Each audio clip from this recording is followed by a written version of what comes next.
मसीह में मेरे प्रिय भाई बहनों, एक बार फिर मैं जीवित वचन से आपको उत्साहित करना चाहता हूँ। आज का विषय है वृद्धि और विस्तार के लिए परमेश्वर हमें छांटते हैं। For growth and expansion God prunes अस।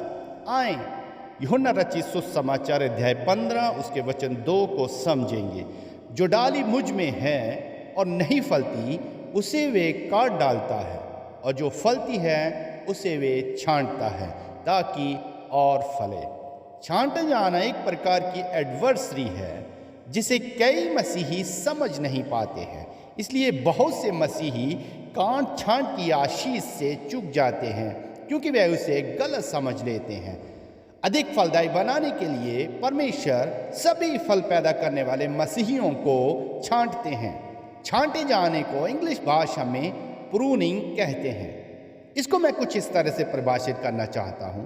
पुराने को नया बना देना, बेहतर आकार, अधिक फलदायी बनाने के लिए या वृद्धि के लिए कुछ हिस्सों को काटने को ही छांटे जाना कहा जाता है।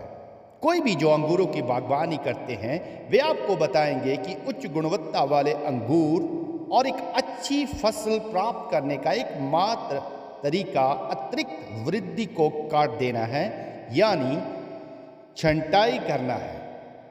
मसीही जीवन में आने वाली परीक्षाओं को दूसरे शब्दों में छांटे जाना कह सकते हैं, यानी कि छंटाई करना। The goal of a good gardener is not just to produce any life but fruitful life. एक अच्छे बागबान का लक्ष्य सिर्फ जीवन पैदा करना नहीं है बल्कि फलदायी जीवन बनाना है। आमीन। छांटे जाने के काम में अतिरिक्त पत्तों को काटना शामिल है, लेकिन सही संतुलन के साथ। यदि बहुत अधिक पत्तियां काट दी जाएं तो ये भी पौधे की ऊर्जा को नष्ट कर सकती हैं, और यदि बहुत अधिक पत्तियां छोड़ दी जाती हैं तो फल पर असर पड़ता है। एक माहिर माली जानता है कि बगीचे का संतुलन कैसे रखना है, यानी कहाँ से और कब काटना है। हाँ मेरे प्रिय भाई बहनों, पवित्र वचन में पहला कुरिन्थियों उसका 10 अध्याय 13 वचन यूं कहता है, तुम किसी ऐसी परीक्षा में नहीं पड़े जो मनुष्य के सहने से बाहर है, और परमेश्वर सच्चा है, वह तुम्हें सामर्थ्य से बाहर परीक्षा में नहीं पड़ने देगा, वरन परीक्षा के साथ निकास भी करेगा कि तुम सह सको। आमीन। परमेश्वर माहिर माली है और उसका लक्ष्य है बेहतरीन फल के साथ साथ स्वस्थ जीवन का विकास करना। परमेश्वर हमें सिद्ध करने के लिए हमारी ताड़ना करते हैं। ये अनुशासन हमारे जीवन में कांट छांट का ही कार्य है। बेशक हमें ये पसंद नहीं, लेकिन हमें स्वस्थ और फलदायक बनाने के लिए इसकी सख्त जरूरत है। छांट हमारी प्राथमिकताओं को बदल देती है। हाँ मेरे प्रिय भाई बहनों, छांटे जाना पीड़ादायक हो सकता है। मैं और आप इसे सजा के रूप में गलत समझ सकते हैं। यदि आप एक अच्छे मसीही हो तो ये परीक्षा परमेश्वर की ओर से आपके लिए एक लाभदायक है। छंटाई कोई ऐसी चीज नहीं है जिसे हम चुनते हैं, ये वो चीज है जिसे परमेश्वर हमारे लिए चुनते हैं। मैं आपको एक उदाहरण देना चाहता हूँ। एक बार एक छोटे बच्चे ने गलती से घर में पड़ी नींद की गोलियां निगल ली। ऐसे में माँ बाप उसे हॉस्पिटल में ले जाते हैं। डॉक्टर माता पिता को अगले 4 घंटे तक बच्चे को किसी भी तरह से जगाए रखने का निर्देश देता है, जिसमें यदि जरूरत पड़े तो बच्चे को थप्पड़ मारकर जगाया जाए।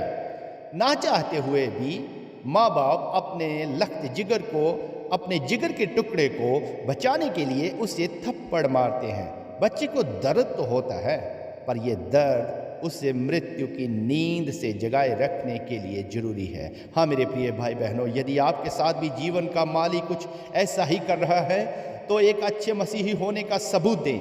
उसकी इच्छा आपको दुख या दर्द देने की कदापि नहीं है। वह तो आपको नया आकार, अधिक फलदायक बनाना चाहता है।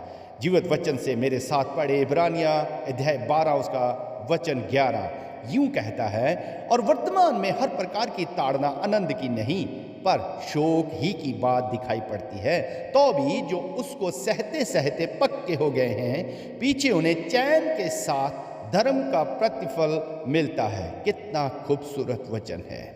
हालेलुया। जैसे रेस में दौड़ने वाले घोड़े को तो पता भी नहीं होता कि जीत क्या चीज़ है, वे तो अपने मालिक द्वारा दी गई तकलीफ की वजह से दौड़ता है। इसलिए यदि जीवन में तकलीफ आए तो हमेशा याद रखना कि आपका मालिक आपको ज़िंदगी में जीत दिलाना चाहता है। हाँ मेरे प्रिय भाई बहनों, ये खूबसूरत वचन को मनन करें और परमेश्वर के तरीके को अपने जीवन में कबूल करें, ग्रहण करें। जो डाली मुझ में है और नहीं फलती उसे वे काट डालता है, और जो फलती है उसे वे छांटता है ताकि और फले। जलने के लिए काटे जाने से बेहतर है कि वृद्धि और विस्तार के लिए परमेश्वर हमें छांटे। आए मेरे साथ मिलकर प्रार्थना करें। जीवत प्रिय परमेश्वर, मैं आपके ज्ञान और मार्गदर्शन की मांग करता हूँ, क्योंकि मैं अपने जीवन में कठिन हालातों से जूझ रहा हूँ। मैं जानता हूँ कि आपके पास मेरे लिए बेहतरीन योजना है और मुझे आपकी प्यार भरी देखभाल पर भरोसा है। जब मैं आपके द्वारा छांटा जाऊं तो इसे आनंद की बात समझूं। कृपया मुझे रास्ते में आने वाली किसी भी चुनौती का सामना करने की शक्ति और साहस दें, और मैं हमेशा याद रखूं कि आप हर कदम मेरे साथ हैं। दूसरों के लिए आशा और प्रोत्साहन का स्रोत बनने और दुनिया में आपकी रोशनी फैलाने में मेरी सहायता करें। आमीन, आमीन एंड आमीन। यदि आप इन वचनों से उत्साहित हुए हैं तो कृपया मेरे YouTube चैनल को सब्सक्राइब करें और इन वचनों को दूसरों के साथ शेयर करें। God bless you.